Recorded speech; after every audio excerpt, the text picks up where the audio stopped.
আমি এসেছি আপনার কাছে কেন? একটা প্রপোজাল নিয়ে। কিসের? বিয়ের। কার? আমাদের দুজনের।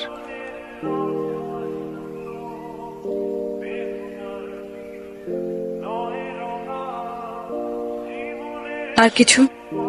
আমার যোগ্যতা, আমি আপনাকে ভালোবাসি। এই যোগ্যতায় আমাদের দুজনের কি এক হওয়া সম্ভব?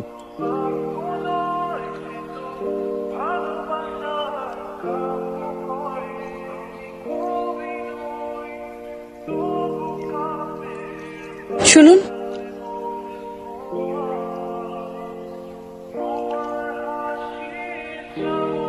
আমার ফুল আপনি কাকে দেবেন? আপনি নেবেন?